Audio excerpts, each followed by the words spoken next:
Olá galera, meu nome é Lidimário Alves e hoje nós estamos aqui para responder a primeira fase, nível C, da OBFEP 2015, E aqui nós estamos na parte 2, Eu já postei a parte 1 da resolução e hoje nós vamos terminar a resolução aí da prova, certo? Vamos lá?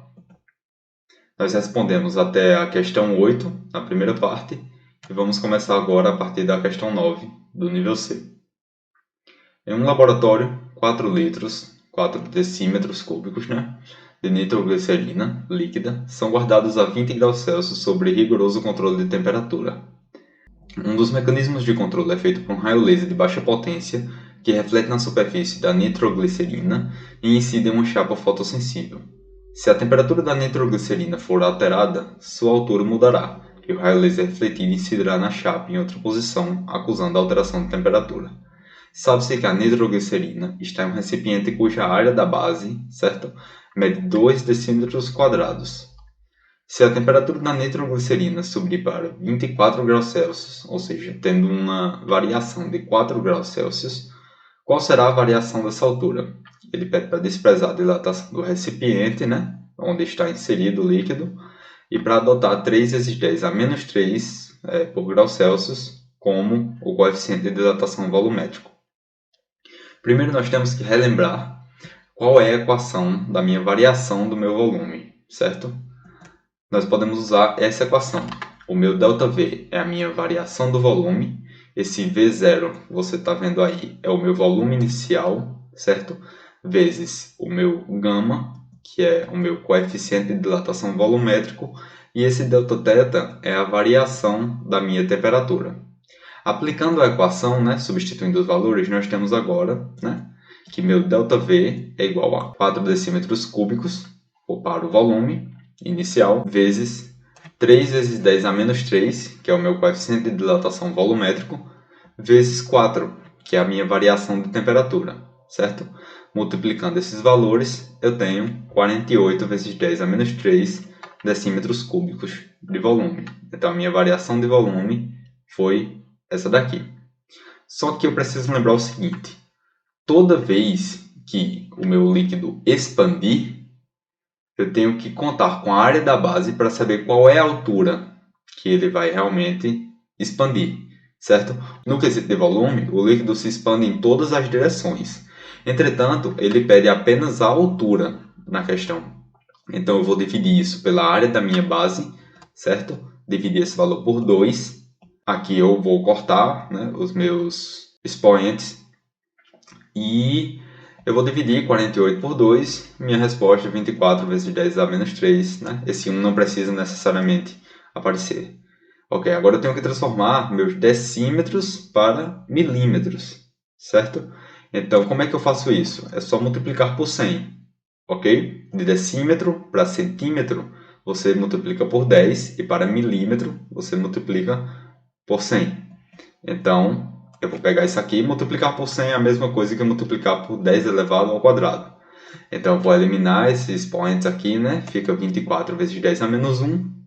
Com isso, eu passo a vírgula que está aqui no final para o meio, E eu tenho 2,4 milímetros, me dando como resposta correta o item A. Questão 10. Uma célula fotoelétrica gera energia elétrica a partir da energia luminosa. Um sistema com 3 lasers, um embaixo do outro, foi montado conforme a figura, na superfície de um planeta que não possui atmosfera. Então aí nós já podemos desprezar o atrito com o ar. Cada laser gera um raio de luz horizontal que alimenta uma célula fotoelétrica e esta manda um sinal para uma espécie de cronômetro. Uma pequena pedra é abandonada acima dos raios de luz. Quando passa por um desses raios de luz, a pedra interrompe o fornecimento de energia para a célula fotoelétrica, que para de mandar o sinal por uma pequena fração de segundo, o que registra a passagem da pedra pela altura do laser. Sabendo que o cronômetro registrou um intervalo de tempo que a pedra levou entre o primeiro e o segundo raio de luz como 0,2 segundos, e entre o segundo e o terceiro raio de luz como 0,1 segundos, determine a aceleração da gravidade na superfície desse planeta. Tá, primeiro nós podemos achar que é um texto muito denso, mas vamos retirando as informações pouco a pouco para poder interpretarmos como vai se dar essa resolução, certo? Então, primeiro, nós temos aqui dois tempos, certo? E vamos encaixá-los na imagem para ficar mais visível, ok? Então eu tenho aqui 0,2 segundos, ok? E 0,1 segundo. Aí eu também tenho que observar o seguinte, né?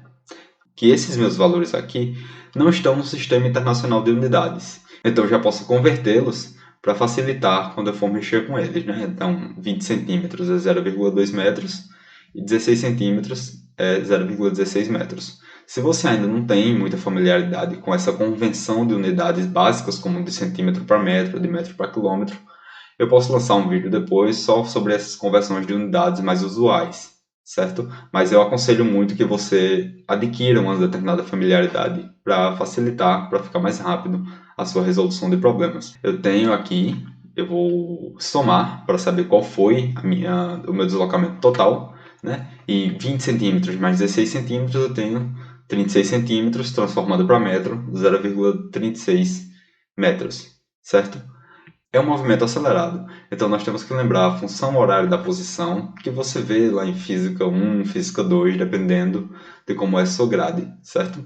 Aqui nós temos a equação, onde S, né, minha posição final, o meu S0, que você está vendo aí, é a posição inicial do dado corpo, V0 é a velocidade inicial do corpo, T é o tempo, né? Esse A é a minha aceleração, já que é um movimento acelerado, e esse t quadrado é o meu tempo ao quadrado. Agora aplicando na primeira fase, né, que vai ser do meu laser 1 para o meu laser 2, certo? Vou botar a equação aqui do lado e vamos substituir os valores. Vamos com calma, certo?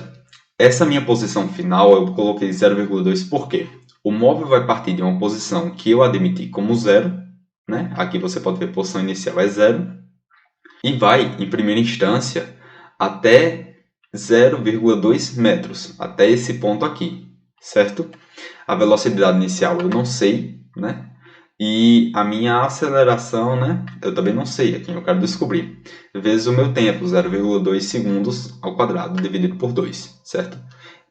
Eu vou simplificar esse fator aqui, certo? Elevei ao quadrado e dividir por 2, certo? Então já tenho minha primeira equação montada. Você pode achar que logo de primeiro nós poderíamos logo achar a resposta. Nós temos duas incógnitas que nós não sabemos, não fazemos uma ideia ainda de quanto é cada uma delas. Agora vamos, né, para a segunda fase que eu vou analisar, que é do meu primeiro laser até o final do percurso que nós queremos analisar na questão, certo? Apliquei a equação aqui e vou substituir os valores. Por que 0,36? Que vai ser o deslocamento total. Eu admiti aqui como sendo zero, e no final ele vai percorrer 0,36 metros, como nós vimos anteriormente, certo? A posição inicial eu vou adotar zero, minha velocidade inicial que eu não sei, vezes 0,3, que é o tempo total do percurso, né? 0,2 segundos mais 0,1 segundos é igual a 0,3 segundos, mais minha aceleração, que eu não sei também qual é, vezes o meu tempo ao quadrado dividido por 2. Eu vou repetir o mesmo processo que eu fiz na minha primeira fase, certo? E vou aqui obter a minha segunda equação.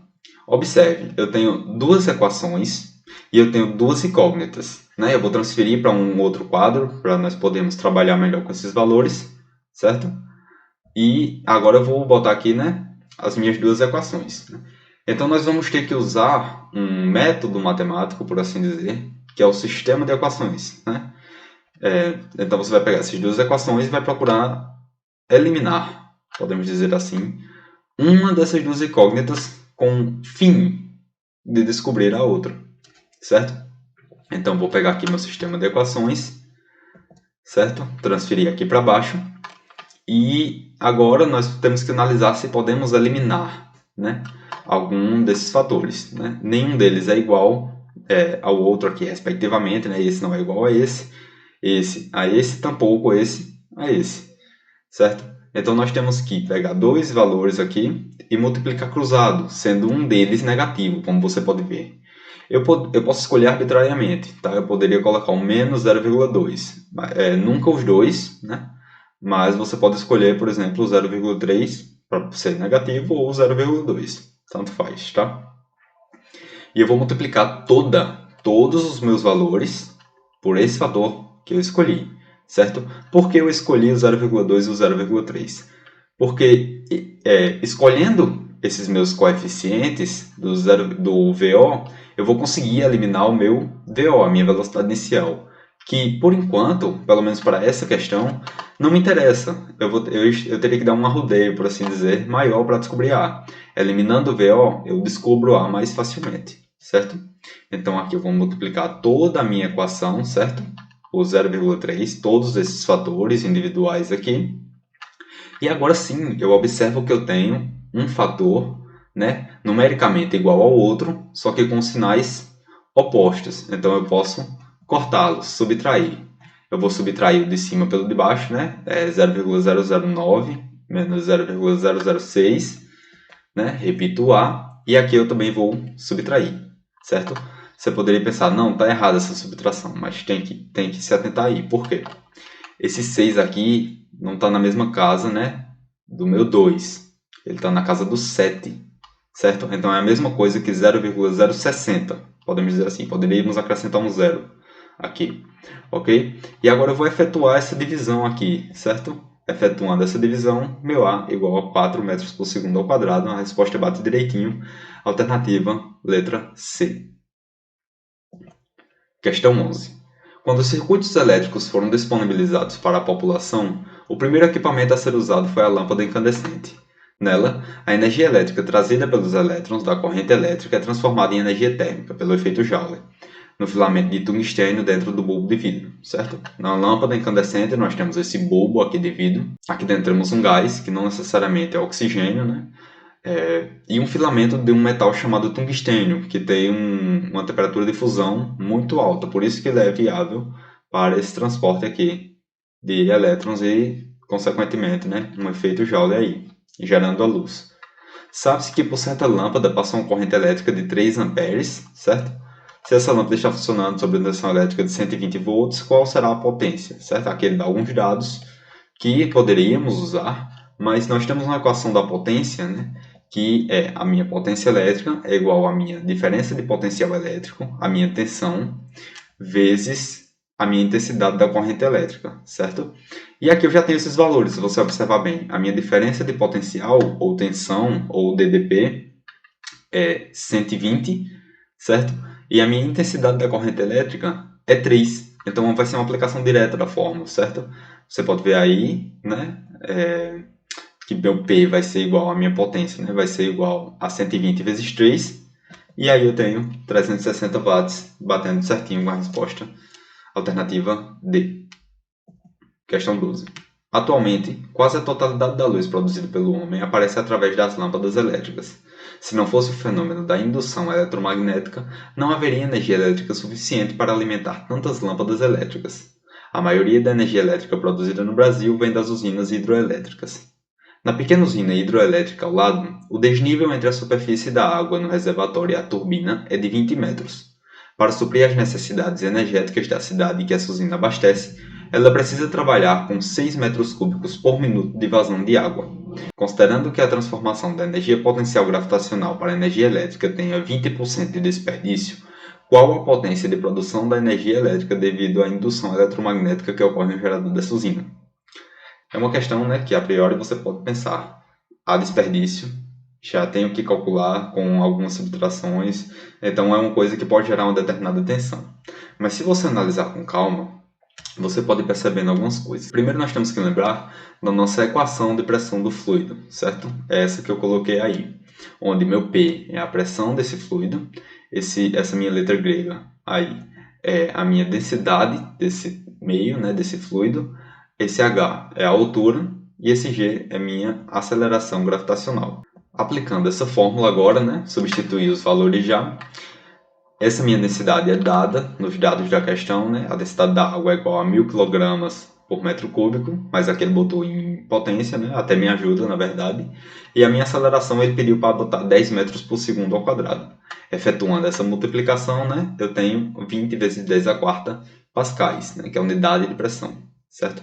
Então, aqui eu já tenho o meu primeiro valor, mas eu tenho que lembrar, né? Essa seta vermelha aí grande, que deste valor, quando eu vou transferir para a energia elétrica, certo?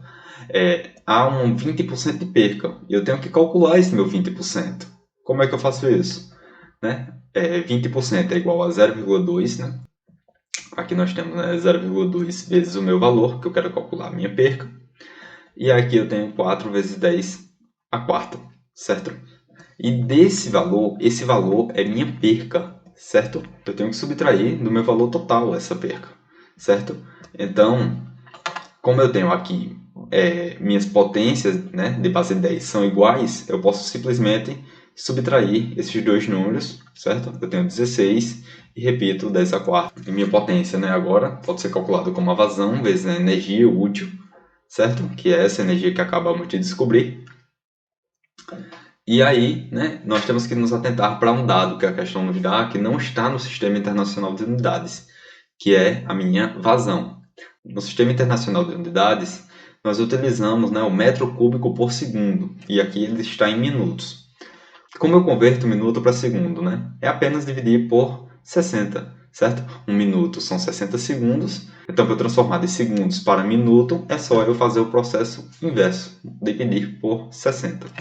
6 dividido por 60 é 0,1 metro cúbico, repito, por segundo. E agora eu tenho todos os meus dados e posso efetuar a minha multiplicação. Multiplicar por 0,1 é a mesma coisa que multiplicar por 10 elevado a menos 1, certo? Então, se eu faço essa multiplicação, eu apenas posso tirar uma potência aqui, né? Posso tirar um número do meu expoente, e aí eu tenho, né, meu 16 vezes 10 a terceira, e todas as respostas estão em quilowatts, certo? E aí eu posso, né, eu devo lembrar, nesse caso, que esse meu K quer dizer quilo, né? Que é equivalente a 10 elevado a 3, né? Para uma substituição, né? Então aqui eu tenho 16 quilowatts. Alguns comentários sobre essa questão realmente utilizam outras vias, certo? Para poder resolvê-la, mas eu preferi resolver assim porque eu achei que ficou mais didático e que podemos acompanhar melhor o raciocínio. Mas se você conseguiu de outro modo, mais viável ou mais rápido, tudo bem. Se você conseguiu achar, né, como a resposta como o item A, aí você conseguiu acertar, certamente. Se não fez a prova, né, ou fez a questão agora, né, deu uma pausa aí e fez a questão agora e conseguiu acertar, tudo bem, é uma resposta válida, todavia, certo? Questão 13. Símbolo do poder dos deuses, os temíveis raios de luz produzem luz. Entretanto, não podemos controlá-los. Por sorte, Benjamin Franklin conseguiu elaborar um mecanismo que nos protege dos efeitos devastadores dos raios, o para-raios. Uma nuvem carregada pode gerar raios caso o campo elétrico estabelecido quebre a rigidez dielétrica do ar. Ao lado, vemos uma nuvem com sua superfície inferior eletrizando, por indução, o solo logo abaixo. Essa nuvem está na iminência de produzir um raio.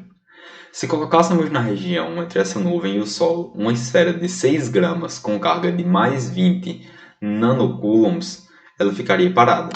Considerando que a superfície inferior da nuvem e a superfície do solo formam um capacitor plano, determine a diferença de potencial elétrico estabelecida entre essas duas superfícies, e aquele da minha aceleração gravitacional. O primeiro dado que nós devemos observar é quais as forças ou quais os vetores que aí estão estabelecidos. Primeiro, ele não fala que a esfera está móvel. Ele fala aqui, né? Se colocássemos na região entre essa nuvem e o solo uma esfera com esses dados, ela ficaria parada. Então, nós temos que analisar aí os vetores e lembrar que ela está parada, certo? Nós temos um vetor, né? Que é o vetor do campo elétrico que está agindo aí todo nesse sistema. E nós não podemos esquecer também que a gravidade está presente. Então nós temos o peso, que puxa sempre para o centro da Terra. Só que nós devemos aí lembrar que ela fica parada. Isso quer dizer que o meu E, né, que eu vou chamar de E aqui, o meu campo é igual ao meu peso, certo? Vou calcular o peso, né, para saber qual é a força que está aí para baixo. A massa vezes a aceleração. Mas a minha massa está, né, aqui, ó. Está em 6 gramas. Eu tenho que transformar de grama para quilograma, né?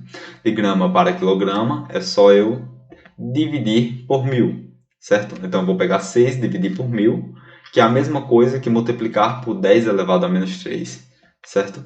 Então, aqui, né, 6 gramas é equivalente a 6 vezes 10 a menos 3 quilogramas, certo? Então agora eu vou calcular isso vezes 10, que é a minha aceleração gravitacional, e o meu peso vai dar aí 6 vezes 10 a menos 2 newtons, certo? Agora eu vou calcular o meu E, que é meu campo. Esse meu E pode ser facilmente definido como força, né? A força que está agindo ali, dividido pela carga, certo? E ele me deu essa carga, 20 nanocoulombs, certo? Então aqui eu tenho o meu E, né? É igual à minha força, que eu acabei de descobrir, e 20 nanocoulombs, certo? 20, esse nano aqui quer dizer 10 elevado a menos 9, certo? Pode parecer uma carga pequena, mas quando você considera 1 coulomb, né, 1 coulomb é uma carga muito grande. Então essa carga aqui, apesar de ser pequena eventualmente para nossa observação de potências e tudo mais, ela é bem razoável, certo? E fazendo essa divisão, né, de 6 dividido por 20, nós encontramos aí 0,3 e menos 2, né, menos 9, né, menos por menos mais, vai ficar menos 2 mais 9. Aqui eu tenho 7, certo? 7. E agora eu não posso deixar, né, meu 0,3 vezes 10 elevado a 7. Por quê? Porque meu 0,3 não está, né, nas regras, podemos dizer assim, das notações científicas. A notação científica tem que ser um número entre 1 e 10. Então eu vou transferir um zero aqui, só um jogo, né, de zeros, e obtenho meu E igual a 3 vezes 10 a sexta newtons por coulomb, certo? E agora eu vou calcular, né, essa minha DDP, certo? A minha U, eu vou chamar de U, certo? Diferença de potencial elétrico, é igual ao meu E, meu campo, certo? Vezes o meu D, a minha distância que ele deu aqui, certo? Peguei aqui o meu dado que eu acabei de descobrir, vezes 100, certo? É a mesma coisa que multiplicar por 10 elevado a 2, certo? Como eu botei aqui, ó, simplifiquei, certo? Multiplicação, né? Mesma base, repete a base e soma os expoentes. Então, eu vou ficar com 3 vezes 10 a 8, né? 3 vezes 10 a oitava. Só que todas as minhas respostas estão em megavolts, né? O que é esse mega, né? 1 mega é igual a 10 a sexta, né? É um determinado número vezes 10 a sexta, certo? Então, aqui eu vou tirar, né, 6 zeros disso aqui para transformar em mega e me restam 2 zeros. 2 zeros, como eu disse, é a mesma coisa que multiplicar por 100. Então, 3 vezes 100, 300 mega, né? 300 vezes 10 a sexta, como eu coloquei aqui. Esse 10 a sexta é equivalente a 1 mega. Então, vai dar 300 megavolts. Dando como resposta aí o item D. Questão 14. A chama de uma boca do fogão é o gás butano incandescendo aquecido pela sua combustão. Toda incandescência emite muito mais luz, radiação invisível, do que visível. A luz invisível é facilmente absorvida em forma de calor. Digamos que uma boca de fogão acesa está fornecendo luz a uma quantidade de água a 100 graus Celsius, ou seja, está na iminência da ebulição, dentro de uma panela de vidro. Durante 1 minuto, a quantidade de água foi reduzida de 40 gramas, né? E foram queimados 1,79 gramas de butano, certo? Então, 1 minuto, ok? Foram reduzidos 40 gramas de água por evaporação. Essa água evaporou, né? E esse vapor tem uma massa equivalente a 40 gramas. Devemos nos atentar aí, porque a única fonte de calor é o meu butano em combustão, certo?